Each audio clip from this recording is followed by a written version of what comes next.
और उनका शिष्य एक जंगल की कुटिया बनाकर रहा करते थे। बौद्ध भिक्षु का बूढ़े हो चुके थे और उनका शिष्य अभी जवान था। बूढ़े बौद्ध भिक्षु एक बहुत बड़े ध्यानी व्यक्ति थे। जब वह ध्यान करने बैठते तो दो दो दिनों तक ध्यान ही करते रहते थे। उन बूढ़े बौद्ध भिक्षु के पास एक बहुत ही अनोखी शक्ति थी कि वह ध्यान की अवस्था में भविष्य को भी देख सकते थे। एक दिन जब वह ध्यान कर रहे थे तो उन्होंने देखा कि आज से 8वें दिन उनके एक उस युवा शिष्य की मृत्यु हो जाएगी। उन्होंने अपने शिष्य को अपने पास बुलाकर कहा, मैं तुम्हें अगले 7 दिनों की छुट्टी देता हूँ। तुम इन 7 दिनों के लिए अपने घर रहकर आ सकते हो। शिष्य ने खुशी से कहा, ये आए सच्चे गुरुवर?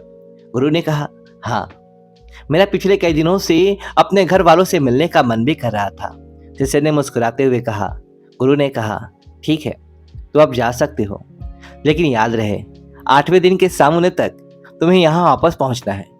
शिष्य ने हमें हिस्सा हिलाते हुए कहा, ठीक है गुरुवर, मैं पहुंच जाऊंगा, लेकिन आप अपना ख्याल रखिएगा। अब आप बूढ़े हो चुके हैं, इसलिए आश्रम का कोई भी काम हो उसे मेरे लिए छोड़ देना। मैं वापस आते ही उसे कर दूंगा। इसके बाद शिष्य गुरु का आशीर्वाद देकर पहाड़ी से नीचे उतर गया।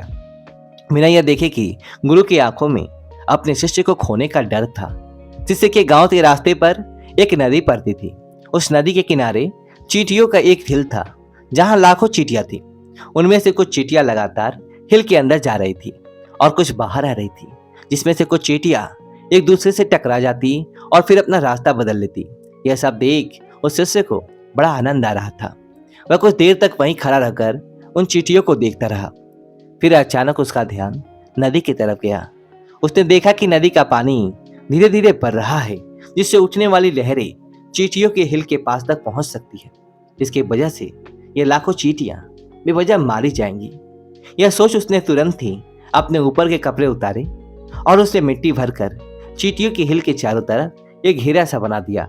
साथ ही उसने बड़ी कलात्मक तरीके से मिट्टी को काटकर एक छोटी सी नाली बना दी, ताकि लहरों से आने वाला पानी नाले के माध्यम से वापस नदी में चला जाए। इसके बाद वह नदी पार कर अपने घर चला गया। घर पहुंचने के बाद उसके 8 दिन कब बीत गए उसे पता ही नहीं चला। 8वें दिन उसे याद आया कि आज शाम तक तो गुरु ने आश्रम में वापस लौटने का आदेश दिया था। उसने उस रात ही अगले सुबह आश्रम के लिए निकलने के हेतु सारी तैयारी कर ली थी। सुबह होते हुए आश्रम के लिए निकल पड़ा। उसे उम्मीद थी कि वह शाम होने से पहले आश्रम वापस पहुंच जाएगा। शाम हो चुकी थी। यहाँ गुरु आश्रम में बैठे बैठे यह सोच रहे थे कि आज तो 9वां दिन है।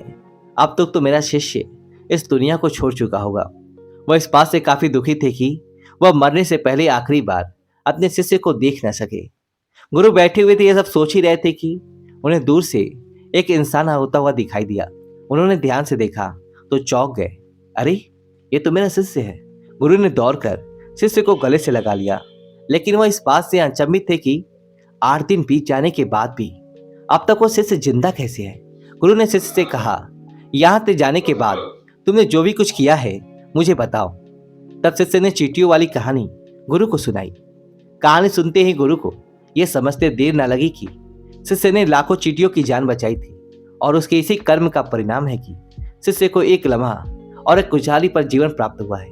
कहानी सुनने के बाद गुरु के मुख से अनायास से निकल गया कि कर्मा लौट कर जरूर आते हैं। शिष्य को गुरु की इस बात का मतलब समझ नहीं आया, लेकिन उसने पूछा भी नहीं और चुपचाप अपने आश्रम के कामों में लग गया। अगर हम अपनी जिंदगी में देखें तो इसे खुशी खुशी जीने का सबसे आसान तरीका है कि हम अच्छे कर्म करते रहें।